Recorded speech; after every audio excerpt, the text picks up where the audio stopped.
जय हिंद एवरीवन, मैं समीर चौधरी यूपीएससी हिंदी पे आप सभी का स्वागत करता हूं। तो हम लोग फिर से अपना जो सीसैट सीरीज है उसको कंटिन्यू करेंगे। आज 8वां लेक्चर है। तो कल हम लोग जो टॉपिक डिस्कस किए थे एवरेज वाला, ठीक है, तो कल हम लोग कुछ क्वेश्चन भी किए थे प्रैक्टिस के लिए, और आज जो है हम लोग ये प्रैक्टिस करेंगे प्रीवियस ईयर क्वेश्चन पेपर से जो भी क्वेश्चन आए हैं यूपीएससी और पीसीएस में।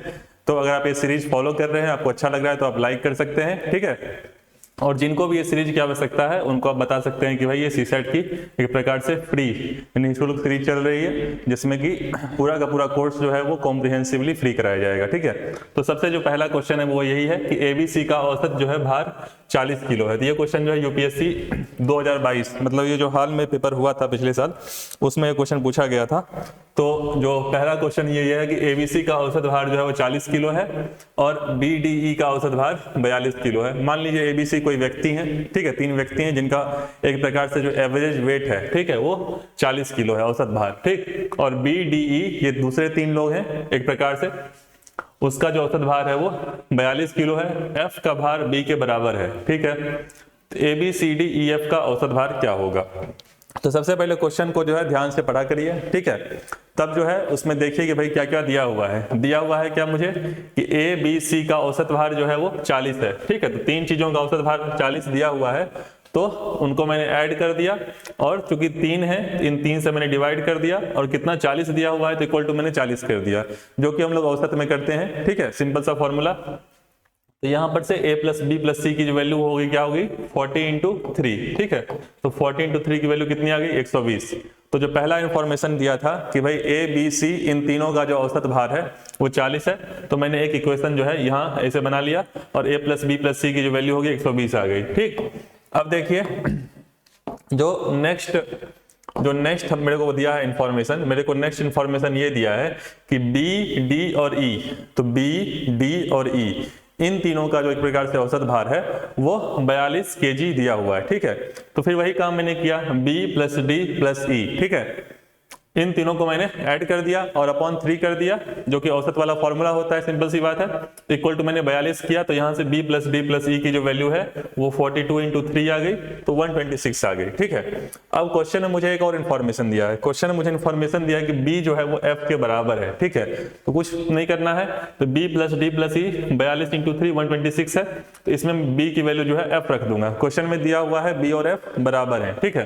तो यहाँ पे मैंने f रख दिया, तो क्या हो जाएगा d plus E plus F हो जाएगा, तो d plus E plus F हो गया, इसकी वैल्यू 126 हो गई, ठीक है।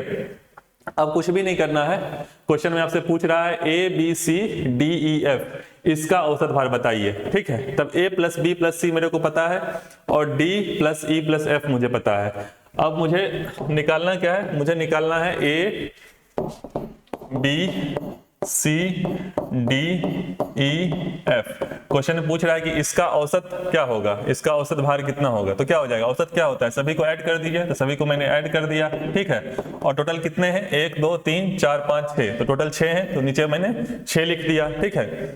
तो यही मुझे पूछ रहा था। तो यहाँ पे मुझे a प्लस बी प्लस सी पता है, a प्लस बी प्लस सी मुझे पता था, और d plus E plus F मुझे पता है। तो इन दोनों की मैंने वैल्यू रख दी 120 प्लस 126 अपॉन 6, इसको सॉल्व कर लिया 41 आ गया, ठीक है। तो बहुत ही आसान सवाल है, करना कुछ नहीं होता है, बेसिकली आपको बस ऐसे ही फंसाया जाता है, देख के लगता है मुश्किल सवाल है, लेकिन जब उसको आप प्रैक्टिस करेंगे तो बहुत ही आसान सा है। तो जो मैथमेटिक्स वाला जो पोर्शन होता है, अगर आपने पहले भी मैथ्स पढ़ा हुआ ही है, तो इसको जब तक आप सॉल्व नहीं करेंगे, जब तक उसको कॉपी पे एक प्रकार से सॉल्व करने की कोशिश नहीं करेंगे, हो सकता है गलत हो, समझ रहे हैं ना, लेकिन बार बार प्रैक्टिस करने से ही जो है ये इस तरह के क्वेश्चन जो है आप लगा पाएंगे खुद से। अब आइए नेक्स्ट क्वेश्चन पे। तो सॉल्व करने से मत डरिए, उसको आप बिल्कुल इस तरीके से उसको आप रफली वर्क करना शुरू करिए। देखिए मैथमेटिक्स होता ही है रफ, तो जब तक आप रफ और टफ तरीके से उसको नहीं करेंगे, उसको बिल्कुल ऐसे नोटबुक की तरह मत सॉल्व किया करिए कि भाई ये मेरा नोटबुक है, इस पे मैं सॉल्व करूंगा, भविष्य में इसको मैं रिवाइज करूंगा, उस तरीके से मत किया कीजिए। इसको आप हमेशा जो है जब भी आप मैथमेटिक्स से क्वेश्चन सॉल्व करते हैं, तो हमेशा जो है इस तरह सॉल्व किया कीजिए, भाई मैं रफ वर्क कर रहा हूँ, ठीक है। इसी तरीके से आपका मैथ जो है स्ट्रॉन्ग होगा। नेक्स्ट है, एक शिक्षक और 3 छात्रों की औसत आयु 20 वर्ष है, ठीक है। तो आप लोग प्रैक्टिस करते रहिए। तो यहाँ इंफॉर्मेशन क्या दिया है, तो ये वाला जो क्वेश्चन है यूपीएससी 2020 में पूछा है, ठीक है। तो एक शिक्षक और 3 छात्रों की जो औसत आयु है वो 20 वर्ष है, ठीक है। तो एक शिक्षक है और 3 छात्र हैं, ठीक। फिर बोल रहा है यदि 3 छात्र समान आयु के हैं, ठीक है। तो 3 छात्र समान आयु के हैं, तो मैंने माना कि एक छात्र की आयु जो है वो x है, ठीक है। तो तीनों छात्रों की आयु कितनी हो जाएगी, x प्लस x मतलब 3x। तो तीनों चूंकि समान आयु के हैं तो तीनों छात्रों की आयु कितनी हो जाएगी, ऐड कर देंगे तो 3x हो जाएगी, ठीक है। बोल रहा है और शिक्षक व प्रत्येक छात्र की आयु का अंतर 20 वर्ष है। तो एक छात्र की आयु मैंने कितनी मानी थी, मैंने x मानी थी, ठीक है। तो जो शिक्षक की आयु होगी, जो टीचर है उसकी आयु कितनी हो जाएगी, उसकी आयु हो जाएगी 20 साल का अंतर है, 20 वर्ष का, तो x प्लस 20 हो जाएगी। मान लीजिए छात्र की आयु x थी और शिक्षक की आयु और छात्र की आयु में 20 का अंतर है, इसका मतलब शिक्षक जो है छात्र से ऑलमोस्ट 20 ईयर्स जो है वो बड़ा है, ठीक है। तो x प्लस 20 मैंने कर दिया, तो शिक्षक की आयु x प्लस 20 हो गई और तीनों छात्रों की आयु जो है वो 3x हो गई, ठीक है। अब पूछ क्या रहा है, पूछ ये रहा है कि भाई शिक्षक की आयु कितनी है, ठीक है। तो यहाँ पे मुझे औसत दिया हुआ है शिक्षक और तीनों छात्रों का, ठीक है।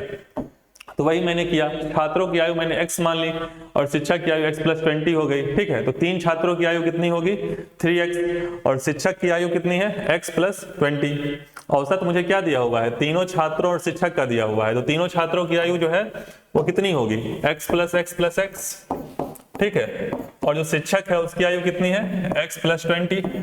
ये क्या हो गया, ये सभी की आयु एक प्रकार से मैंने ऐड कर दी, औसत निकालने के लिए ही करते हैं। उसके बाद कितने लोग हैं, 3 छात्र हैं और 1 शिक्षक है, तो नीचे 4 से डिवाइड कर देंगे।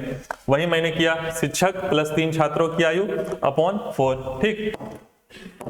अब देखिए बेसिकली ये आपके पास आ गया x plus 20 plus 3x upon 4, और ये औसत आयु 20 जो है वो दिया हुआ है। तो ये जो 20 है वो दिया हुआ है, ठीक है।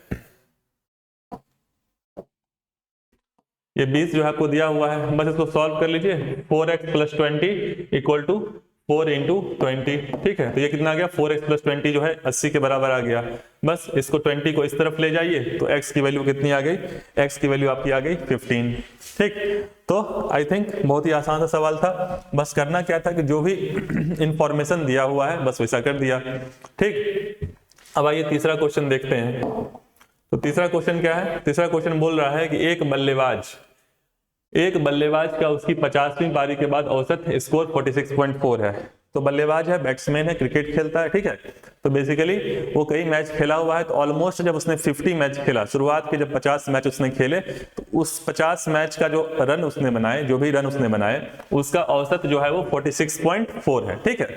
फिर बोल रहा है कि 60वीं पारी के बाद औसत स्कोर 2.6 बढ़ जाता है, उसके बाद वो अच्छा खेलने लगता है 50वीं पारी के बाद, तो उसका स्कोर जो है मतलब 50वीं से 60वीं के बीच जो है जो भी स्कोर करता है उसकी वजह से जो है उसका जो स्कोर है 1 से लेके 60 मैच तक का जो औसत स्कोर है वो पहले जो औसत था मतलब जो 46.4 था उससे 2.6 बढ़ जाता है। बोल रहा है पिछली 10 पारी का औसत बताइए। प्रश्न क्या दिया हुआ है समझिए। मान लीजिए कि कोई प्लेयर है वो 50 मैच शुरुआत के खेलता है, तो 50 मैच में मान लीजिए रन बनाता है, A1 रन बनाता है, A2, A3, A4, ठीक है, ये रन बनाता है। तो यहाँ मैं 50 लिख नहीं सकता हूँ, तो मान लीजिए अंतिम मैच में A49 और 150, तो मान लीजिए ये रन बना रहा है, मतलब पहले मैच में A1 रन बना रहा है, दूसरे मैच में A2, A3, A4, तो आप कुछ भी X1, X2, X3, X4 मान सकते हैं, Y1, इसमें कुछ जो भी इनको समझ में नहीं आता उनको मैं बता रहा हूँ कि भाई इसमें कोई कंफ्यूजन की बात नहीं है, आप कुछ भी मानिए A1, A2, A3, A4, X1, X2, X3, X4 से कोई फर्क नहीं पड़ता है, ठीक है। अब मान लीजिए कि A1, A2, A3, A4 जो है ये रन जो है हर एक मैच में बनाता है, ठीक है। तो 50वें मैच में A50 बनाता है, 49वें में A49, इसके बीच में लगभग सभी मैच हैं, ठीक है, ये सभी वो रन बनाता है। तो बोल रहा है ये 50 मैच है, इसका जो औसत है वो 46.4 है, तो इसका जो औसत है वो 46.4 है, ठीक है।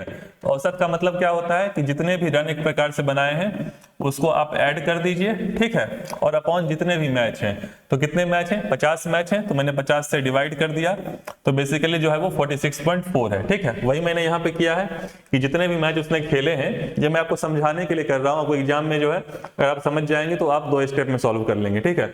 तो इसको बेसिकली जो है मैंने सारे रन को ऐड कर दिया, और क्योंकि 50 मैच थे तो 50 से मैंने डिवाइड किया, और ये 46.4 मुझे दिया हुआ है, ठीक है। तो इससे क्या निकल जाएगा, इससे आपका निकल जाएगा कि A1 plus A2 plus A3 plus A4, ठीक है। जो A1 plus A2 plus A3 plus A4 है, इसकी वैल्यू निकल जाएगी, इसकी जो है वैल्यू निकल जाएगी। कैसे निकल जाएगी, क्योंकि ये मेरे पास दिया हुआ है तो 50 को मैं इधर भेज दूंगा, तो 46.4 इंटू 50 जो है वो जो 50 के मैच, शुरुआत के 50 मैच में जितने भी रन उसने बनाए हैं, शुरुआत के 50 मैच में जितने भी रन उसने बनाए हैं वो बेसिकली आ जाएगा 46.4 इंटू 50, ठीक है। अब देखिए क्वेश्चन में फिर क्या कह रहा है, क्वेश्चन में फिर कह रहा है, बोल रहा है कि 60वीं पारी के बाद, मतलब उसके बाद वो कंटिन्यू करता है खेलना, ठीक है। जब 60 मैच खेल लेता है तो उसका औसत 2.6 बढ़ जाता है।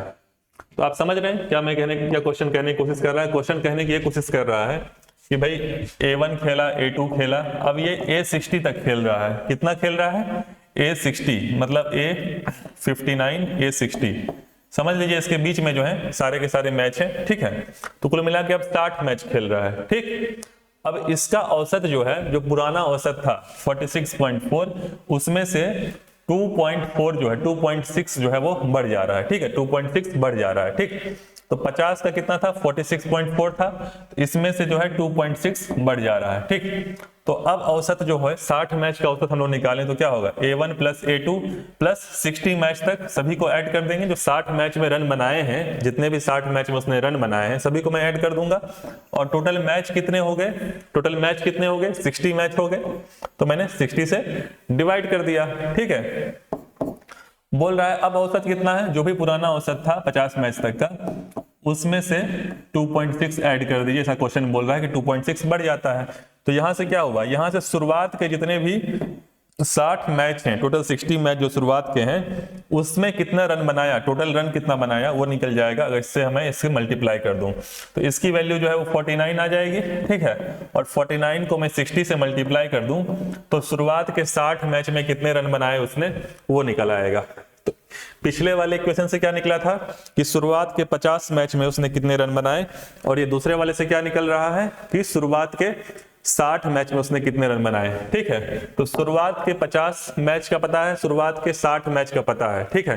तो मुझे जो है बेसिकली अगर मैं दूसरे में से पहला माइनस कर दूंगा, मान लीजिए कि शुरुआत के 60 मैच का रन पता है और शुरुआत के 50 मैच का रन पता है, ठीक है। तो लास्ट के जो 50 से 60 मैच उसने जो भी खेले हैं, एग्जाम्पल के तौर पे 1 से लेके 50 मैच तक का रन पता है कि भाई इसमें कितने रन बनाए हैं, ठीक है। मान लीजिए इसमें 500 रन बनाए हैं फॉर एग्जांपल, ठीक है। और 1 से लेके 60 तक उसने मान लीजिए 800 रन बनाए हैं फॉर एग्जांपल, ठीक। तो 1 से 50 तक उसने 500 रन बनाए हैं और 1 से 60 मैच तक उसने 800 रन बनाए हैं। तो 50 से 60 तक उसने कितने बनाए होंगे, सिंपल सी बात है 800 माइनस 500, ठीक है। बहुत आसान है, ठीक। तो वही काम मैंने किया बेसिकली। तो बेसिकली जो भी टोटल रन उसने बनाए थे 51 से 60 तक वो कितना हो जाएगा, उसमें बेसिकली 1 से लेके 60 तक को मैं 1 से 50 तक को मैं माइनस कर दूंगा। तो वही मैंने लिखा है 2 से 1 घटा देंगे, तो यहाँ पे 2940 आया था। 1 से लेके 60 तक का कितना आया था, 49 इंटू 60 करेंगे तो कितना आएगा, ये 2940 आएगा, ठीक है। 2940, ठीक। और जो पिछला था वो यहाँ पर से 46.4 इंटू 50, तो 46.4 इंटू 50 जो है इसकी वैल्यू जो भी आई थी, ठीक है, उसकी वैल्यू 2320 आई थी। तो 2940 में से मैं 2320 माइनस कर दूंगा। तो 51 से 60 जो भी मैच उसने खेला है, लगभग 10 मैच खेले ना, 51 से लेकर 60 तक 10 मैच खेले, ठीक है। तो उस 10 मैच में इसने 620 रन बनाए हैं, ठीक है। तो टोटल रन कितने बनाए, 620, और कितने मैच खेले लास्ट में, 10। तो बस डिवाइड कर दीजिए, क्या आ गया, एवरेज आ गया, ठीक। तो बहुत ही आसान सा सवाल था, कुछ नहीं था, बस बेसिकली मैंने आपको समझाने के लिए इतना लंबा चौड़ा कैलकुलेशन कर रखा है। बाकी एक बार आप समझ जाइएगा तो ये 1-2 स्टेप में क्वेश्चन सॉल्व हो जाएगा, मुश्किल से 1-2 मिनट लगेगा, ठीक है। अब ये क्वेश्चन देखिए, ये पिछला वाला जो क्वेश्चन है ये आपका क्वेश्चन जो है यूपीएससी के 2020 में आया था, ठीक है। अब नेक्स्ट क्वेश्चन हम देखते हैं। तो ये क्वेश्चन जो है आपका यूपीएससी 2020 का ये भी क्वेश्चन है। इसमें क्या कह रहा है कि एक कार, कोई कार है, वो 20 किलोमीटर पर आवर की औसत चाल से स्थान X से लेके Y तक जाती है, ठीक है। तो मान लीजिए एक स्थान जो है वो x है, ठीक है, और दूसरा स्थान जो है वो y है, ठीक है। x से लेके y तक जो है वो v किलोमीटर, इसका जो चाल है एक प्रकार से, जो इसकी स्पीड है, स्पीड होता है ना, तो v किलोमीटर पर आवर की स्पीड से जो है x से स्थान y तक जा रहा है, ठीक है। ऐसा क्वेश्चन में कह रहा है।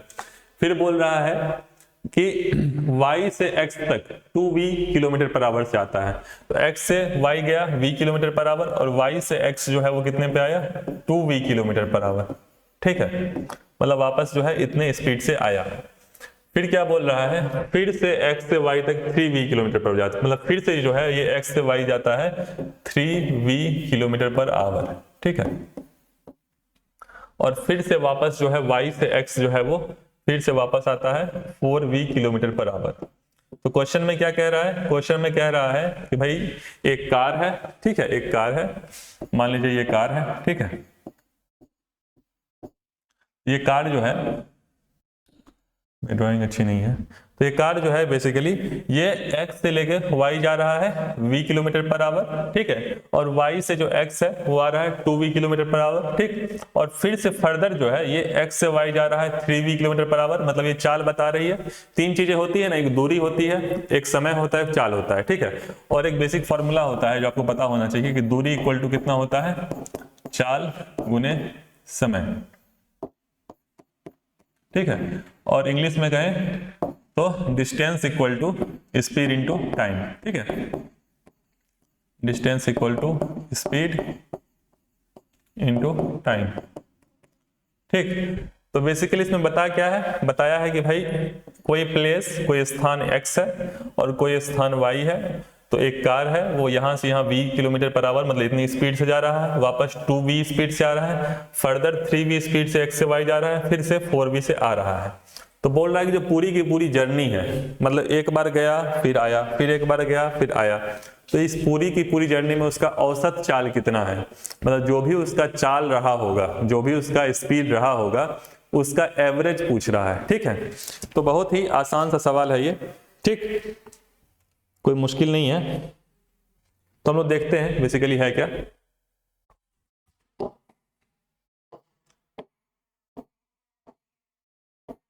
अब देखिए मुझे x से लेके y तक का दूरी पता नहीं है, क्वेश्चन में नहीं दिया है, ठीक है, तो मैंने d मान लिया। फॉर एग्जांपल डिस्टेंस को मैंने d मान लिया, ठीक है। तो मैंने लिख दिया यहाँ पे, माना जो दूरी है x से y तक की वो d है। एक सिंपल सा फॉर्मूला हमेशा के लिए आप याद कर लीजिए कि दूरी इक्वल टू चाल इंटू समय होता है, और इंग्लिश मीडियम वाले distance equal to speed into time, ठीक। अब देखिए x से y की औसत चाल जो है वो v है, ऐसा क्वेश्चन में दिया हुआ है, ऐसा क्वेश्चन में दिया हुआ है कि मान लीजिए ये x है, ठीक है, ये प्लेस x है और ये प्लेस y है, और इसके बीच का जो औसत चाल है वो v है, ठीक है। तो औसत चाल मतलब मुझे चाल दे दिया कितना, v, चाल मतलब स्पीड, ठीक। और डिस्टेंस क्योंकि मैंने मान लिया है d, मैंने डिस्टेंस कितना मान लिया, d, ठीक है। तो मुझे दूरी पता है, डिस्टेंस पता है कितना, d, ठीक है। तो चाल पता है और दूरी पता है, तो समय निकाल लिया जाए कि भाई कितना समय इसको लगा होगा। तो समय का क्या होता है, जो फॉर्मूला है दूरी इक्वल टू चाल इंटू समय, ये जो फॉर्मूला है, तो समय क्या होगा, दूरी बटे चाल, ठीक है। तो समय क्या होगा, दूरी बटे चाल, तो समय जो है वो दूरी बटे चाल होगा, मतलब डिस्टेंस अपॉन टाइम, ठीक है, सॉरी डिस्टेंस अपॉन स्पीड। तो डिस्टेंस कितना है, d, डिस्टेंस d मैंने माना है, और स्पीड कितनी है, x से y तक क्वेश्चन में दिया हुआ है v, तो d अपॉन v, ठीक है। तो वही मैंने लिखा है कि भाई x से y तक की जो औसत चाल है वो v क्वेश्चन में दिया है, दूरी मैंने d मान ली है, तो समय कितना होगा, डिस्टेंस अपॉन स्पीड, इस फॉर्मूले से समय इक्वल टू दूरी बटे चाल। तो डिस्टेंस जो है वो d मैंने माना है और ये v दिया हुआ है, ठीक है। तो समय निकल गया, जो पहली बार वो x से y गया होगा तब ये रहा होगा, ठीक है। वापस x और y है, ठीक है, x और y है, तो वापस जब y से x आ रहा है तो उसकी जो औसत चाल वो 2v क्वेश्चन में दिया हुआ है, 2v, ठीक है। डिस्टेंस तो चेंज नहीं होगा ना, आप चाहे किसी भी स्पीड से गाड़ी से एक जगह से दूसरी जगह जाइए, डिस्टेंस तो वही रहेगा, दूरी वही रहेगी। आप लखनऊ से जो है 100 किलोमीटर पर आवर की स्पीड से गोरखपुर आइए, या गोरखपुर से जो है 50 किलोमीटर पर आवर की स्पीड से लखनऊ जाइए, दूरी तो लखनऊ और गोरखपुर की सेम ही रहेगी, तो दूरी तो आपकी डिस्टेंस d ही रहेगी, ठीक है। लेकिन यहाँ पे स्पीड जो है वो चेंज हो गया, ठीक है। तो वही फॉर्मूला, समय इक्वल टू दूरी बटे चाल, ठीक है। तो यहाँ पे कितना समय लगा होगा, यहाँ पे समय लगा होगा d/2v, समझ रहे हैं ना, d/2v। फिर से तीसरा वाला जो है, जो तीसरा वाला है, तो यहां से कितना आ गया समय, जो दूसरी बार उसने वापस आया तो d/2v, ठीक है। तो फिर से जो है वो वापस x से y जाता है, ठीक है, जैसा क्वेश्चन में दिया हुआ है, डिस्टेंस वही रहेगा, ठीक है। यहाँ पे स्पीड कितनी है 3v, ठीक है। तो यहाँ पे समय कितना हो जाएगा d/3v, दूरी बटे चाल, तो दूरी d ही रहेगा, लेकिन चाल क्वेश्चन में दिया हुआ है कि इस बार 3v है, क्वेश्चन में दिया हुआ है, ठीक है। सिमिलरली y से लेके x जो है वो 4v में आ रहा है वापस, तो डिस्टेंस उतना ही रहेगा d, डिस्टेंस उतना ही रहेगा d, लेकिन यहाँ पे जो समय है, यहाँ पे जो समय है वो चेंज हो रहा है, d/4v हो जा रहा है, ठीक है। तो आई होप आपको समझ में आ गया होगा भाई, ये सभी चीजें मैंने कैसे लिखी हैं, बस एक मैंने बेसिक फॉर्मूला लगाया है, दूरी इक्वल टू चाल इनटू समय, और वहां मैंने डिस्टेंस मान लिया था शुरुआत में कि x से y के बीच की जो दूरी है वो d है, तो बस समय इक्वल टू दूरी बटे चाल, मतलब इस time equal to distance upon speed, हर जगह वही फॉर्मूला मैंने लगा दिया, ठीक।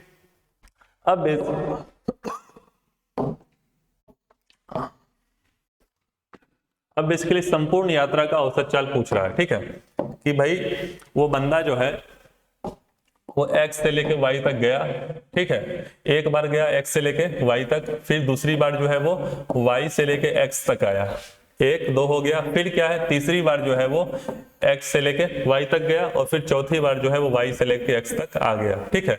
तो कुल मिला के जो d डिस्टेंस है, एक जगह से दूसरे डिस्टेंस d है, उसको कितनी बार, 4 बार, एक बार जा रहा है आ रहा है, फिर जा रहा है फिर आ रहा है, तो d/4 मतलब 4d, इतना डिस्टेंस उसने टोटल कवर किया, एक बार गया फिर आया, एक बार गया फिर आया, टोटल कितनी बार, 4 बार गया, तो 4 टाइम्स इनटू डिस्टेंस, ठीक है। तो 4d डिस्टेंस ने टोटल कवर किया, ठीक है ना।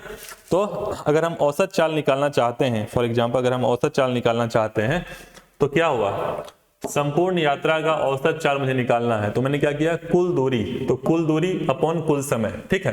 तो कुल दूरी, टोटल डिस्टेंस कितना हो गया, टोटल डिस्टेंस में समझाने की कोशिश कर रहा हूं, कितना हो गया 4d हो गया, क्योंकि 4 बार जो है एक जगह से दूसरी जगह गया आया, ठीक है। नेक्स्ट इज कुल समय, ठीक है। तो टोटल टाइम, तो टोटल टाइम के लिए मैंने हर बार निकाला, मैंने यहाँ पे निकाला ना, जब पहली बार वो गया तो उस समय d/v निकला था, जैसा कि मैंने बताया। दूसरी बार जब गया, क्योंकि 2v स्पीड था तो d/2v समय लगा, तीसरी बार d/3v लगा, और चौथी बार जो है वो d/4v समय लगा, ठीक है। तो कुल समय कितना हो गया, d/v plus d/2v plus d/3v plus d/4v, ठीक है। बस अब इसको सॉल्व कर लेना है, ठीक। तो ऊपर वाला कितना हो जाएगा, ऊपर वाला 4d हो जाएगा, ठीक है, और नीचे वाला कितना हो जाएगा d/v plus d/2v plus 3v, ऐसे करके है, ठीक है। इसमें d/v कॉमन ले लीजिए, तो d/v मैंने कॉमन ले लिया, यहाँ पे 1 हो जाएगा, यहाँ 1/2 हो जाएगा, प्लस 1/3 हो जाएगा, प्लस 1/4 हो जाएगा, ठीक है। बस इसको सॉल्व कर लीजिए, ठीक है। तो जो ऊपर जो है वो तो 4d ही रहेगा, ठीक, और नीचे जो है ये इसको सॉल्व करिएगा, तो जो भी एक प्रकार से मान लीजिए इसका एलसीएम 12 है, ठीक है। तो यहाँ पे 12 प्लस 1 प्लस 6 प्लस 4 प्लस 3, ठीक है। तो 12 6 18, 18 4 22 3 25, ठीक है। तो वही मैंने लिखा है d/v इंटू 25/12, ये आपका जो हर है, जो डिनोमिनेटर है, उसको सॉल्व करने पे आ रहा है, ये d और ये d कैंसिल हो जाएगा, ठीक है। और ये जो v है, जैसे 1/v, इसको हम लोग क्या v लिख सकते हैं, तो यही जो v है ये वापस ऊपर चला जाएगा, ठीक है। और नीचे 25/12 है, तो क्या हो जाएगा 12/25, और ऊपर 4 था ही, ये 4d, ठीक है। तो ये 48/25 v आ गया। मेरे ख्याल से आपको बेसिकली ये सॉल्व करने आ जाए, कोई बहुत बड़ी बात ये नहीं है, ठीक है।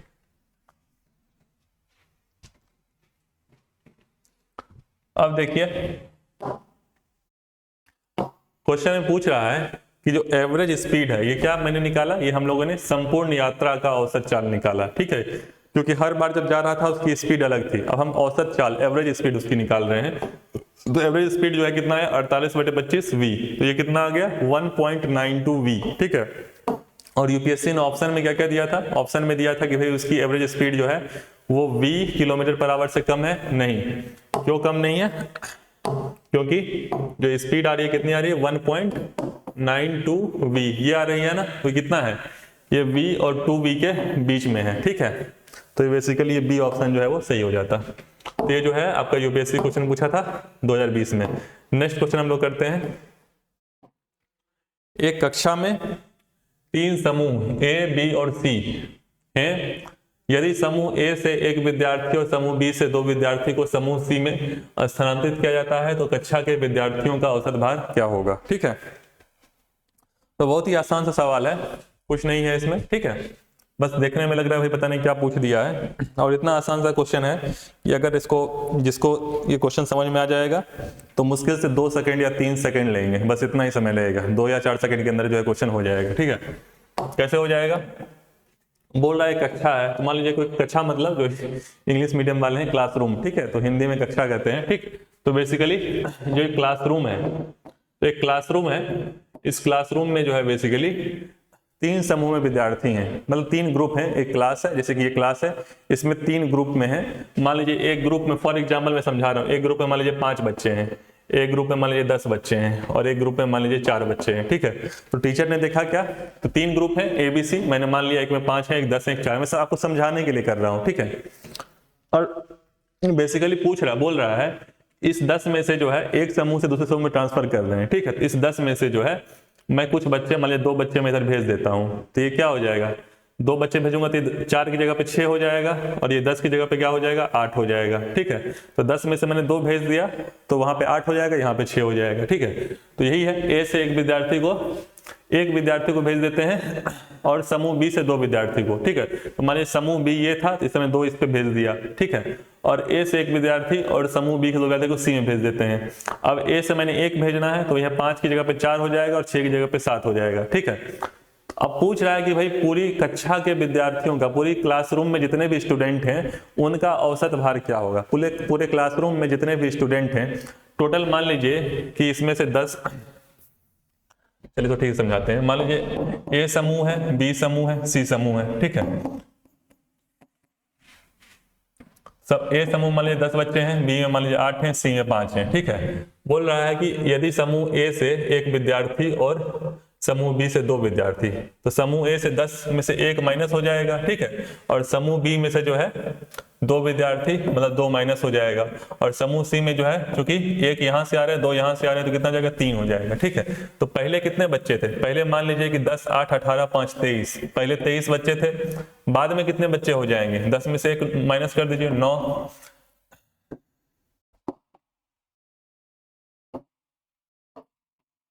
तो 10 में से 1 9, ठीक है। और ये 6 और ये 8, यहाँ भी कितने हो जाएंगे, 23। तो बेसिकली जब आपस में ही बच्चों को ट्रांसफर कर दिया जाए, क्लास में ही तीनों ग्रुप हैं, बस उनको आपस में ट्रांसफर कर दिया जाए, तो पूछ रहा है कि भाई कक्षा के टोटल विद्यार्थियों का औसत भार जो है वो घट जाएगा या बढ़ जाएगा। तो कक्षा के जो क्लासरूम है उसमें जो टोटल स्टूडेंट्स हैं उनका औसत भार क्या होगा। औसत भार यही होगा कि भाई जितने भी स्टूडेंट हैं, मान लीजिए 23 स्टूडेंट हैं, तो 23 स्टूडेंट का जो भी टोटल वेट होगा उनको मैं ऐड कर दूंगा, पहले का, दूसरे का, तीसरे का, 23वें का, सभी का टोटल वेट जो है मैं ऐड कर दूंगा, अपॉन 23 से डिवाइड कर दूंगा। तो यहाँ पे तो अगर आप आपस में क्लासरूम में ही जो है इधर उधर फेरबदल कर देंगे तो वो संख्या तो उतनी ही रहेगी ना, समझ रहे हैं ना। क्लासरूम में ही मान लीजिए क्लासरूम में एक बच्चा यहाँ बैठा है, उसको मैं यहाँ से यहाँ कर दूं, संख्या तो टोटल 23 ही रहेगी। और क्लासरूम में जितने बच्चे हैं उनका वेट भी वही रहेगा, कि क्लासरूम से कोई बाहर थोड़े नहीं जा रहा है, क्लासरूम के अंदर ही तो चेंज हो रहा है। तो बस इसमें क्वेश्चन में कुछ नहीं था, वही पूछ रहा था कि भाई ये बताइए कि भाई उनका औसत वेट जो है वो बढ़ेगा या घटेगा। बढ़ता या घटता तब होता जब क्लासरूम से बाहर निकाल दिया जाता और फिर पूछा जाता। जब क्लासरूम के अंदर ही एक बच्चे को दूसरे बच्चे में मतलब चेंज कर दिया जा रहा है, इंटरचेंज कर दिया जा रहा है, तो टोटल संख्या वही रहेगी और वेट भी वही रहेगा, तो फिर औसत जो है वो चेंज नहीं होगा, ठीक है। तो इसका आंसर क्या होगा कि जो औसत है वो वही रहेगा, ठीक है। आई होप आपको समझ में आ गया होगा। नेक्स्ट इज, ये क्वेश्चन जो है यूपीएससी ने पूछा था 2020 में, ठीक है। नेक्स्ट क्वेश्चन जो है ये यूपीएससी 2019 में पूछा गया है। 100 विद्यार्थियों का औसत अंक 40 है, तो 100 विद्यार्थियों का औसत अंक 40 है, ठीक है। फिर बाद में यह पाया गया कि एक विद्यार्थी का अंक जो है 53 था, मतलब उसका अंक जो है उसके मार्क्स 53 आए थे, लेकिन गलती से उसको 83 जो है ऐड कर दिया गया है, ठीक है। तो फिर पूछ रहा है कि जो संशोधित मतलब जो सही औसत है वो क्या है, ठीक है। तो मैंने मान लिया कि भाई 100 बच्चे हैं, ठीक है, इतना वो करने की जरूरत नहीं, अब समझने के लिए मैंने यहाँ पे इस प्रकार से जो है वो सॉल्यूशन लिखा है, ठीक है। तो मान लीजिए 100 बच्चे हैं, उनकी जो एक प्रकार से जो मार्क्स हैं वो कितने हैं, A1 A2 A3 A4 A100, ठीक है। तो बीच में ढेर सारी संख्याएं हैं, ठीक है। तो A100 जो है वो लास्ट वाले का ये है, ठीक। इनका औसत जो है वो 40 है। औसत क्या होता है, औसत चूंकि मार्क्स है तो सभी के मार्क्स को मैंने ऐड कर दिया, ठीक, और नीचे मैंने 100 से डिवाइड कर दिया। क्यों, क्योंकि 100 बच्चे हैं और कितना दिया हुआ है 40। तो सभी के मार्क्स का जो एडिशन होगा, जितने भी बच्चे हैं उनका मार्क्स जो है टोटल मार्क्स वो कितना होगा 100 इंटू 40, ठीक है। इसकी वैल्यू कितनी होगी 100 इंटू 40। तो फिर वही मैंने किया, तो मैंने वही किया कि A1 plus A2 plus A100 जो है वो 40 इंटू 100 आ गया, 4000 आ गया, ठीक। अब देखिए, अब बेसिकली संशोधित औसत, अब समझिए कि जो 100 बच्चे हैं उनका मार्क्स जो है वो 4000 है। सभी के मार्क्स को अगर ऐड कर दिया जाए तो 4000 है, ठीक है। लेकिन बोल रहा है कि बच्चे का मार्क्स जो था, बच्चे का मार्क्स जो था वो 53 था, लेकिन इसमें ऐड किया गया है 83, मतलब 4000 आ रहा है, 4000 जो है वो आ रहा है ऐड करने पे सभी का मार्क्स। लेकिन 83 की जगह पे 53 होना चाहिए, इसमें 83 ऐड है, ठीक है। तो 83 इसमें एडेड है, तो मैं क्या करूंगा 83 को माइनस कर दूंगा, 83 को माइनस कर दूंगा। इसकी जगह पे क्या होना चाहिए, इसकी जगह पे 53 होना चाहिए, ठीक है। तो चूंकि मैंने एक बच्चे के मार्क्स को माइनस किया, फिर उसी बच्चे के सही मार्क्स को मैंने ऐड कर दिया, ठीक है। तो बेसिकली जो संख्या है वो तो 100 ही रहेगी, तो वही मैंने किया। जितने भी टोटल थे उसमें से चूंकि 83 जो है वो गलत चढ़ गया था, तो उसको मैंने सही करने के लिए 83 माइनस कर दिया, और सही करने के लिए मुझे 53 ऐड करना पड़ा। क्यों, क्योंकि वो जो है 83 जगह 53 था, तो वही मैंने इंटरचेंज कर दिया, और टोटल बच्चों की संख्या तो 100 ही रहेगी, ठीक है। बस इसको सॉल्व कर लीजिए, इसकी वैल्यू जो है कितनी आ जाएगी 39.7। तो इतना आसान सा लल्लू सा सवाल था। तो बेसिकली जो है बस आपको समझने की आवश्यकता है कि भाई क्या कह रहा है। और ये वाला जो सवाल है, बहुत इस प्रकार के क्वेश्चन बनते हैं, ऐसा देख के लगता है भाई मुश्किल है, लेकिन कुछ नहीं है, बस वन स्टेप क्वेश्चन है, ठीक है। अब आइए,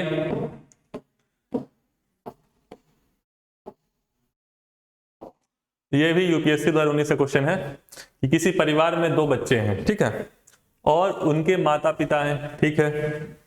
बोल रहा है कि बच्चों और उनके माता पिता के वजनों का औसत जो है 50 किलो है, ठीक है। तो 2 एक प्रकार से पेरेंट्स की संख्या 2, माता पिता और बच्चे 2, तो टोटल 4 लोग हैं, ठीक है। तो मैंने मान लिया कि चारों का एक प्रकार से जो वजन है,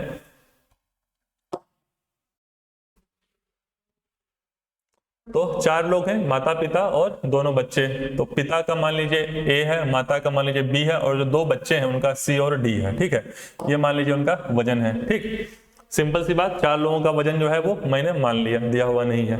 बोल क्या रहा है क्वेश्चन में कि उनकी माता, बच्चों और उनकी माता के वजनों का औसत 50 किलो है, ठीक है। तो मैंने माना है A जो है उसके पिता का है, B उसकी माता का है, C और D 2 बच्चे हैं, ठीक है। तो बोला है बच्चों और उनकी माता का औसत दिया हुआ है, तो मतलब बच्चा C और D और उसकी माता B, तो B और C और D इसका औसत मुझे दिया हुआ है, तो B plus C plus D by 3 equal to 50, ठीक है। बस सिंपल सी बात है कि भाई इन तीनों का दिया हुआ है, तो मैंने इन तीनों पे जो औसत वाला फॉर्मूला वो लगा दिया कि भाई इन तीनों का वेट अपॉन 3। क्यों, क्योंकि 3 लोग हैं, इक्वल टू 50 मुझे क्वेश्चन में दिया हुआ है। तो यहां से क्या आ गया, यहां से आ गया B plus C plus D, मतलब जो तीनों हैं माता और उनके 2 बच्चे, ठीक है, उनका एक बेसिकली वजन जो है वो 150 है। मतलब तीनों के वजन का एक प्रकार से जो एडिशन है, जो जोड़ है, जो योग है, वो कितना आ रहा है 150 आ रहा है, ठीक है। और क्या दिया हुआ है, और दिया हुआ है बच्चों और उनके पिता के वजनों का औसत। पिता कौन है, A है, और बच्चे कौन है, C और D हैं, ठीक है। तो फिर वही मैंने किया कि A plus C plus D तीनों का ऐड कर दिया, और 3 लोग हैं इसलिए 3 से डिवाइड कर दिया, ये 52 दिया हुआ है, ठीक है। तो यहाँ पर से A plus P plus C plus D कितना आ रहा है 156, ठीक है, 52 इंटू 3। अब देखिए, तो A plus C plus D जो है 156 आ रहा है, और B plus C plus D कितना आ रहा है 150 आ रहा है, ठीक है ना। अब क्वेश्चन में दिया हुआ है कि पिता का वजन 60 किलो है, माता का वजन बताइए, ठीक है। तो पिता का वजन कितना मैंने माना था, A मैंने माना था, ठीक है। तो बेसिकली A जो है वो 60 दिया हुआ है, ठीक है। तो A 60 दिया हुआ है, यहाँ 60 की वैल्यू रखेंगे तो C प्लस D की वैल्यू जो है वो आ जाएगी। तो वही मैंने किया, A plus C plus D दिया हुआ था, तो वहां पर A की वैल्यू 60 रख दी जैसा क्वेश्चन में कहा है, तो C प्लस D की वैल्यू जो है वो 156 माइनस 60 आ गई 96, ठीक। अब बेसिकली जो है मुझे b का वजन चाहिए, b जो है वो उसकी माता का वजन है, ठीक है। तो c प्लस डी मुझे पता चल गया, तो c प्लस डी की वैल्यू मैंने 96 रख दी और b का वजन मुझे निकालना है और b plus c plus D मुझे पता था। तो बस दो इक्वेशन थे, वहां से मैंने c प्लस डी निकाल लिया था, उसकी वैल्यू मैं रख दूंगा तो b का वजन आ जाएगा। तो बहुत आसान सा है, बस आपको जो भी उसमें कहता है बस उसको अप्लाई कर दीजिए। क्वेश्चन में मैथमेटिक्स का भी बस यही तरीका है, क्वेश्चन में कुछ इन्फॉर्मेशन दिए होते हैं, कुछ निकालना होता है, बस जो भी इन्फॉर्मेशन दिए होते हैं बस उसको आप लिखिए, देखिए क्या इक्वेशन बन रहा है, सॉल्व कर डालिए, ठीक है। नेक्स्ट इज, किसी शहर में पहले 4 दिन का औसत वर्षा, मतलब कोई शहर है वहां पे रेनफॉल हो रहा है, बारिश हो रही है, ठीक है। तो उसका जो भी एवरेज रेनफॉल है, मतलब जो औसत वर्षा हो रही है वो कितनी है, 0.4 इंच है, ठीक है। आखिरी 2 दिन, तो पहले 4 दिन, ठीक है। तो ऐसा मत सोचेगा भाई हफ्ता है तो हफ्ता में शुरुआत के 4 दिन दिया और आखिरी 2 दिन दिया, तो यहाँ तो 6 ही दिन हुए, 7वें दिन के बारे में बताया नहीं, तो जितना बता रहा है उतना ही, यहाँ 6 दिन का बता रहा है तो आप 6 दिन के बारे में ही कंसिडर करिए, ठीक है। तो बोल रहा है कि शुरुआत के 4 दिन का औसत जो है 0.4 इंच है, ठीक है। तो मैंने मान लिया कि जो बारिश हो रही है शहर में, पहले दिन A1 हो रही है, दूसरे दिन A2 हो रही है, तीसरे दिन A3 हो रही है, चौथे दिन A4 हो रही है, 5वें दिन A5 और छठे दिन A6, ठीक है। तो बारिश जो है वो इंच में दिया हुआ है। इंच का बेसिकली मतलब ये होता है कि जब आप पढ़ेंगे रेनफॉल में तो बेसिकली कितना उसका बेसिकली जो है उसको स्केलिंग की जाती है, कितने सेंटीमीटर बारिश हो रही है। और ज्योग्राफी में आप लोग पढ़ते भी होंगे कि भाई सबसे ज्यादा बारिश जो होती है 250 सेंटीमीटर के राउंड जो होती है वो मेघालय में होती है, ठीक है, चेरापूंजी मासीराम के राउंड। और सबसे कम जो है वो बिल्कुल से जो डिजर्ट्स होते हैं जम्मू कश्मीर के, लद्दाख में, वहाँ कम बारिश होती है, चाहे राजस्थान में कम बारिश होती है, जहाँ पे बहुत कम 25 सेंटीमीटर के राउंड ही, 10 सेंटीमीटर के राउंड ही बारिश होती है। यहाँ इंच में बताया गया है कि भाई कितने इंच जो है बारिश हो रही है, ठीक है। तो मैंने मान लिया कि पहले दिन A1 इंच हो रही है, दूसरे दिन A2, तीसरे दिन A3, चौथे दिन A4 और 5वें दिन A5 और छठे दिन A6, ठीक है। तो वही मैंने माना कि भाई वर्षा जो है वो इतना इतना हो रहा है, ठीक। अब दिया हुआ क्या है, दिया हुआ है कि पहले 4 दिन का औसत 0.4 है, ठीक है। तो पहला 4 दिन का औसत मैंने कर दिया A1 plus A2 plus A3 plus A4 upon 4 equal to 0.4, जैसा क्वेश्चन में दिया था वही मैंने किया। तो यहाँ से A1 plus A2 plus A3 plus A4 कितना आ जा रहा है, 4 इंटू 0.4 1.6, ठीक है ना। फिर क्या है, फिर दिया हुआ है आखिरी 2 दिन, ये छोड़िए, फिर दिया हुआ 6 दिन की औसत वर्षों का 0.5 इंच है, मतलब 6 दिन जो बारिश हुई है A1 A2 A3 A4 A5 A6 उसका जो औसत है वो कितना है, 0.5 है, ठीक है। तो A1 plus A2 plus A3 plus A4 plus A5 plus A6 upon 6 जो कि दिया हुआ है इक्वल टू 0.5 दिया हुआ है। तो 6 दिन की जो बारिश का एक प्रकार से एडिशन है, जो योग है वो कितना आ गया, 6 इंटू 0.5 3। अब देखिए मेरे पास 2 इक्वेशन है, पहले 4 दिन जितनी बारिश हुई है वो 1.6 है और टोटल 6 दिन जो बारिश हुई है वो 3.0 है, ठीक है। अब यहाँ पे मैं ये बार इक्वेशन रखता भी हूँ, मुझे A1 plus A2 plus A3 plus A4 पता है, मुझे A1 plus A2 plus A3 plus A4 पता है। अगर इसकी वैल्यू मैं 1.6 रख भी देता हूँ तो बच क्या रहा है, A5 और A6, ठीक है। तो A5 और A6 बच रहा है, तो वहां से तो निकलने वाला है नहीं, 2 चीजें मुझे नहीं पता है, ठीक है। तो एक और इसमें चीज जो इंफॉर्मेशन दी हुई है, एक और इंफॉर्मेशन दी हुई है कि भाई आखिरी 2 दिन में जो बारिश हुई है, मतलब A5 और A6, ठीक है, उनका अनुपात जो है वो 4:3 है, उनका अनुपात 4:3 है, ठीक है। तो इसका क्वेश्चन ये कह रहा है कि भाई A5 अपॉन A6 जो बारिश हो रही है उसका अनुपात कितना है, 4:3 है, ठीक है। अब मुझे जो है 5वें दिन बारिश का पता लगाना है, ठीक है। तो यहाँ से A6 की वैल्यू कितनी आ जाएगी, 3A5 इधर भेजेंगे, ठीक है, 3A5 अपॉन 4A4, ठीक है, 3A5 अपॉन A4 ये वैल्यू आ जाएगी, ठीक। A6 की वैल्यू तो बस वही मैंने किया, A5 अपॉन A6 मुझे 4/3 दिया था, यहां से A6 निकल गया 3A5/4। तो बस यहां से मुझे A1 plus A2 plus A3 plus A4 पता था, तो 1.6 वो मैंने रख दिया, A5 ये वाला A5 और A6 की वैल्यू जो है मैंने ये वाली रख दी 3A5/4। बस यहाँ पे मुझे सिर्फ A5 निकालना है जो कि सॉल्व करके मैं निकाल लूंगा, ठीक है। तो बहुत ही आसान सवाल था, बस क्वेश्चन में जो कहता है, जो इन्फॉर्मेशन दिया हुआ है उसको आप राइट डाउन किया कीजिए और देखिए भाई कैसे सॉल्व होगा। शुरुआती में जिनका वीक है, जिनको लगता है बहुत मेरा वीक है, वो आप इस तरीके से करिए, ठीक है। नेक्स्ट इज, मान लीजिए कि 9 व्यक्तियों का औसत वजन 50 किलो है। तो ये आपका यूपीएससी 2017 क्वेश्चन है ये वाला, ठीक है, कि 9 लोग हैं और उनका जो औसत वजन है वो 50 किलो है। प्रथम 5 व्यक्तियों का औसत वजन जो है 45 किलो है, ठीक है। तो 9 लोग हैं, उनका जो एक प्रकार से एवरेज वेट है वो 50 किलो है और प्रथम 5 व्यक्तियों का वो जो है वो कितना है 45 किलो, और अंतिम 5 का कितना है 55 किलो। शुरुआत के 5 का जो वजन है वो औसत वजन जो है वो कितना है 45 और अंतिम 5 का 55, पांचवें व्यक्ति का पूछ रहा है। ठीक है, सब सिमिलर टाइप क्वेश्चन है। आप देखेंगे कि भाई जब क्वेश्चन में सॉल्व कर रहा हूं तो थोड़ी थोड़ी सिमिलैरिटी सब में है। ठीक है, तो मैंने मान लिया जो 9 व्यक्ति हैं उनका वजन A1, A2, A3, A4, A5, A6, A7, A8, A9। जिस तरह का मैं क्वेश्चन करा रहा हूं, अगर आप ये क्वेश्चन कर लेंगे तो मेरे ख्याल से भाई जितने भी क्वेश्चन मान लीजिए इन सभी टॉपिक से आएंगे 90% क्वेश्चन 90% चांस है कि क्वेश्चन जो है उससे लग जाएंगे। ठीक है, तो A1 plus A1, A2, A3, A4, A5, A6, A7, A8, A9। ठीक है, तो ये मैंने मान लिया कि 9 व्यक्तियों के वजन है। ठीक है, तो फिर मुझे क्या कह रहा है कि इन 9 व्यक्तियों का जो औसत है वो 50 किलो है। तो औसत का सिंपल सा फॉर्मूला है, जो 9 व्यक्तियों का वजन दिया हुआ है उनको मैं अगर ऐड कर दूं और 9 से डिवाइड कर दूं तो वो औसत होगा, और ये 50 दिया हुआ है। ठीक है, तो यहाँ से क्या आ जाएगा 9 व्यक्तियों के जो वजन है उनका जो एडिशन है वो कितना हो जाएगा 9 इंटू 50, वो कितना आ जाएगा 9 इंटू 50। ठीक है, तो ये क्या आ गया, जो 9 व्यक्ति हैं उनके वजन का एडिशन आ गया 9 इंटू 50, 450। ठीक है, अब देखिए शुरुआत के 5 का दिया हुआ है, मतलब मान लीजिए A1, A2, A3, A4, A5, तो शुरुआत के 5 तो यही होंगे ना। तो शुरुआत का 5 जो है एक प्रकार से इनका दिया हुआ है औसत, तो इनका औसत दिया हुआ है तो A1 plus A2 plus A3 plus A4 plus A5। ठीक है, और चूंकि 5 है इसलिए 5 से मैंने डिवाइड किया, इक्वल टू 45 दिया हुआ है। ठीक, तो यहां से क्या आ जाएगा, यहां से आपका आ जाएगा कि A1 plus A2 plus A3 plus A4 plus A5, ये आ जाएगा आपका 5 इंटू 45। ठीक है, 225। सिमिलरली जो है अंतिम के 5, तो शुरुआत के 5 जो है वो A1 plus A2 plus A3 plus A4 A5 हो जाएगा, और अंतिम के 5 जो है वो क्या हो जाएगा 5, 6, 7, 8, 9, ये अंतिम के 5 हो जाएंगे। ठीक है, और शुरुआत के 5 जो है वो ये हो जाएंगे। ठीक, तो अंतिम के 5 जो है वो मैंने फिर से वही कर दिया, उसका औसत दिया हुआ है 5, 6, 7, 8, 9 जो भी हैं उनका मैंने वेट ऐड कर दिया, क्योंकि 5 लोग हैं इसलिए मैंने 5 से डिवाइड कर दिया तो 55 आ गया।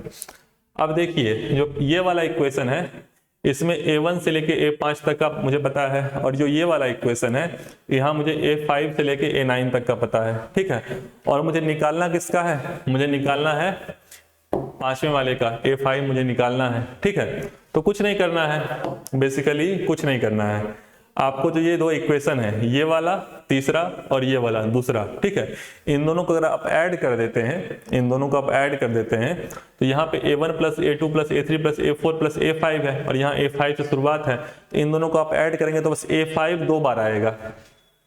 समझ रहे हैं ना, बेसिकली आप इनको और इनको ऐड करेंगे तो क्या बनेगा A1 plus A2 plus A3 plus A4। ठीक है, और ये वाला A5। ठीक, और यहाँ A5 से शुरू हो रहा है तो फिर से A5 plus A6 plus A7 plus A8 plus A9। ठीक है, तो अगर यहाँ पे बस जो है एक A5 को मैं बाहर ले आता हूँ, A5 को मैं बाहर ले आता हूँ तो बचेगा क्या, बचेगा बस आपका A5। ठीक है, तो A1 plus A2 plus A3 plus 4 plus 5 plus 6 plus 7 plus 8 plus 9, एक A5 को मैं बाहर ले आता हूं। ठीक है, और आप जो हमने इक्वेशन सॉल्व किया है ऊपर हमने सॉल्व किया है जहां पे मुझे 9 व्यक्तियों का जो एवरेज दिया हुआ था, तो वहां से मुझे A1 से लेके A9 तक का मुझे पता है, तो A1 से लेके A9 तक का को पता है, एक A5 मैंने चूंकि बाहर कर दिया है तो A5 प्लस 450, जो ये 450 क्या है सभी व्यक्तियों का वजन है। ठीक है, इक्वल टू इन दोनों को चूंकि मैंने ऐड किया था दूसरा और तीसरा, तो यहाँ पे कितना गया 500, यहाँ से A5 की वैल्यू 50 आ गई। तो क्वेश्चन में आप देखिए कि भाई क्या इंफॉर्मेशन दिया हुआ है, उससे क्या इक्वेशन बन रहा है, और उससे जो भी मुझसे पूछ रहा है वो कैसे निकलेगा। ठीक है, नेक्स्ट क्वेश्चन इज, ये आपका यूपी पीसीएस का क्वेश्चन है। ठीक है, तो जो पीसीएस वाला क्वेश्चन है वो है बहुत ही आसान सा क्वेश्चन है। शादी के समय एक औरत और उसके पति की औसत आयु 23 वर्ष थी। ठीक है, तो शादी के समय जो है हस्बैंड वाइफ थे। ठीक है, तो उनकी वजन जो थी कितनी थी 23 वर्ष थी। ठीक है, तो मान लिया कि भाई जो पति है उसकी आयु A है, उसकी एक आयु जो है वो A है, और जो पत्नी है उसकी आयु जो है वो B है। ठीक है, तो पति की आयु मैंने A मान ली, दिया हुआ नहीं है, और पत्नी की मैंने B मान ली। ठीक है, तो औसत 23 है, तो A plus B upon 2 equal to 23। Simple सा ये पहला इक्वेशन बन जाएगा। ठीक है, फिर क्या दिया हुआ है,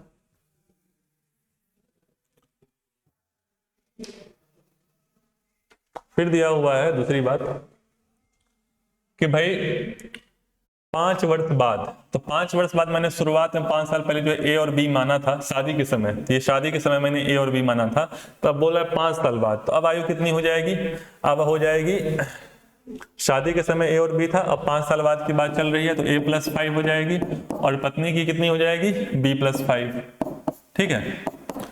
और फिर बोल रहा है कि 1 वर्ष का बच्चा भी है, तो 5 वर्ष बाद 1 वर्ष का बच्चा है तो मैंने उसकी आयु 1 साल लिख दी, ठीक है। अब इन तीनों का औसत, चूंकि अब 3 लोग हो गए ना, हस्बैंड वाइफ और उसका एक बच्चा, ठीक है, अब इनकी औसत आयु पूछ रहा है, ठीक है, ये बस क्वेश्चन है। तो बस, तो अब ये 3 लोग हैं तो इनकी आयु बेसिकली आप ऐड कर दीजिए, ठीक है, और 3 से डिवाइड कर दीजिए, ठीक, तो ये कितना आ जाएगा a+b+11, ठीक है, और कितने हैं, 3 लोग हैं, हस्बैंड वाइफ और बच्चा। a+b की वैल्यू जो है यहां से आ जाएगी 23 × 2, ठीक है, 46, यहाँ 46 रख दीजिए, ठीक, प्लस 11/3, ये 19 आ जाएगी, ठीक है। तो ये वाला जो सवाल था ये बहुत ही आसान सवाल था, मुश्किल से 10 से 20 सेकंड में जो है सवाल सॉल्व हो जाएगा, अगर आपको समझ में आ जाए भाई कैसे सॉल्व होना है, ठीक है। नेक्स्ट क्वेश्चन हम लोग करते हैं।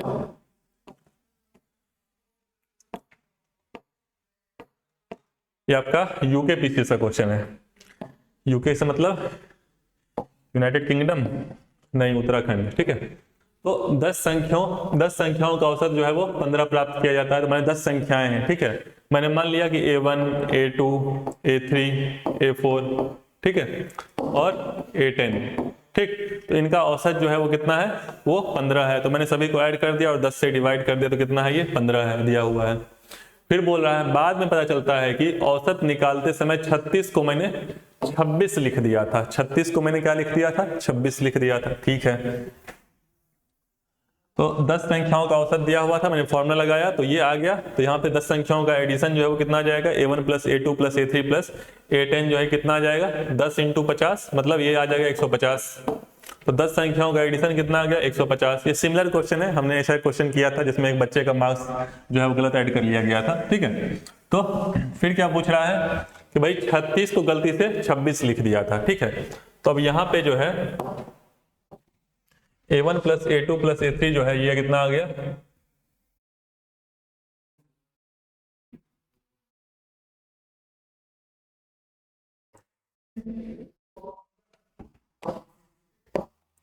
ये आ गया 150, ठीक है। अब क्योंकि 36 की जगह पे 26, मतलब 36 की जगह पे होना चाहिए था 36, लेकिन 26 लिख दिया, तो मैं 26 गलती से लिखा, तो 26 में माइनस कर दूंगा, जो भी गलती से लिखा गया उसको माइनस कर दीजिए, ठीक है। और चूंकि 36 होना चाहिए इसलिए मैं 36 ऐड कर दिया, ठीक है।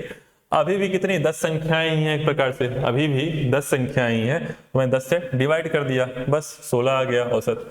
तो एक प्रकार से बहुत ही आसान सवाल होता है, कुछ करना नहीं होता है, बस जो आपसे कह रहा है वो कर दीजिए, ठीक है। तो सवाल बहुत आसान था, 10 संख्याएं हैं, उनका जब मैंने औसत निकाला उसमें मैंने 36 जगह पे 26 लिख दिया, और इस तरह के सवाल आए कि भाई उसकी आयु गलत ऐड कर दी, उसके मार्क्स गलत ऐड कर दिए, तो इस तरह के सवाल जो है वो बहुत ही आसानी से आप कर लेंगे आगे से, ठीक है। जो भी बेसिकली गलत किया है उसको माइनस कर दीजिए और जो भी सही है वो ऐड कर दीजिए, और इसकी वैल्यू जो है आपको पता है, ठीक है, तो ये रख दीजिए, बस सिंपल सा क्वेश्चन है। लास्ट वाला क्वेश्चन यूपीएससी 2016 का है, तो देखते हैं क्या है। 5 व्यक्तियों के किसी एक परिवार में, तो एक फैमिली है जिसमें 5 लोग हैं, ठीक है, उसमें बेसिकली उनकी जो औसत आय है, आय मतलब इनकम, ठीक है, तो जो उनका जो बेसिकली एवरेज इनकम है, 5 लोग हैं, उनका जो एवरेज इनकम है, औसत आय है, वो 10,000 प्रति माह है, मतलब मंथली 10,000 है, ठीक है। उसी परिवार में प्रति व्यक्ति औसत आय का क्या होगी, तो ये पहला इंफॉर्मेशन दे दिया कि किसी परिवार में 5 लोग हैं, उनकी जो एवरेज इनकम है, जो औसत आय है वो 10,000 है, ठीक है, ये मंथली है, 10,000 मंथली। उसी परिवार में प्रति व्यक्ति औसत आय क्या होगी, अब फिर से पूछ रहा है कि नया औसत क्या होगा जब किसी एक व्यक्ति का, 5 लोग हैं, किसी एक व्यक्ति का सालाना प्रतिवर्ष 1,20,000 जो है वो आय वृद्धि हो जाती है, ठीक है। तो बहुत ही आसान सवाल है। अगर मान लीजिए कि किसी व्यक्ति का अगर आय जो है वो साल का 1,20,000 अगर बढ़ जाता है, साल में कितने महीने होते हैं, 12 महीने होते हैं, ठीक है, 12 मंथ होते हैं, इसमें अगर 1,20,000 अगर बढ़ रहा है, ठीक है, तो एक महीने में कितना बढ़ेगा, 1 मंथ का, ठीक है, तो 1 मंथ का आपका कितना हो जाएगा, 12,000 में से 12 से डिवाइड कर दीजिए, ठीक है, तो एक महीने का 10,000 बढ़ जाएगा, ठीक। तो ये आपको समझ में आ गया, एक महीने का जो है 10,000 जो है आय बढ़ जाएगी, ठीक।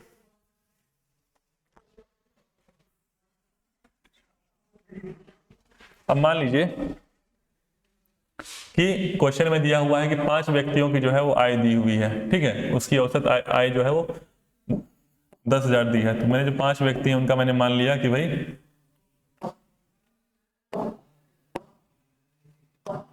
तो 5 व्यक्तियों की मैंने कितनी मान ली आय, 5 व्यक्तियों मैंने आय मान ली A1 A2 A3 A4 A5, ठीक है। तो मैंने आय मान ली A1 A2 A3 A4 और A5, ठीक है। और इनका औसत जो है वो मुझे दिया हुआ है क्वेश्चन में कि औसत आय 10,000 है। तो मैंने 5 से डिवाइड किया और 10,000 है, ठीक है। ये मैंने इक्वेशन यहाँ पे लिख रखा है, ठीक। अब इन पांचों की जो आयु का एडिशन, आय का जो एडिशन होगा, जो इनकम का एडिशन होगा वो कितना हो जाएगा 5 × 10,000, मतलब पांचों लोग मिलकर जो है 50,000 कमाते हैं एक महीने का, मतलब मिडिल क्लास फैमिली है, ठीक है। अब देखिए बोल रहा है बेसिकली कि किसी एक व्यक्ति की आयु है सालाना 1,20,000 बढ़ जाती है। तो मैंने आपको समझाया कि अगर साल का 1,20,000 अगर बढ़ रहा है तो मासिक आय में वृद्धि कितना होगा, 12 से डिवाइड कर दिए 10,000 होगा, ठीक है। तो पहले क्या था, पहले जो है सभी मिलकर 50,000 कमा रहे थे, ठीक है। अब कितना हो गया, 10,000 जो है बढ़ने के बाद 10,000 रुपया एक्स्ट्रा और आ रहा है, ठीक है। तो अब कितना आ गया 60,000, और लोग तो अभी भी 5 ही हैं, 5 ही लोगों की फैमिली है, तो 5 से मैंने डिवाइड कर दिया, ठीक है।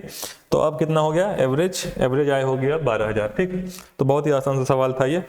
तो आज जो है हम लोगों ने जो एवरेज वाला टॉपिक था, ठीक है, उस पर हम लोगों ने आज PYQ डिस्कस किया है। कल हम लोग नेक्स्ट टॉपिक के साथ फिर मिलते हैं। अगर ये सीरीज पसंद आ रहा है तो इसको लाइक कर सकते हैं, सर्कुलेट कर सकते हैं। तो फिर से हम लोग मिलते हैं नेक्स्ट लेक्चर में। तब तक के लिए गुड बाय एंड जय हिंद।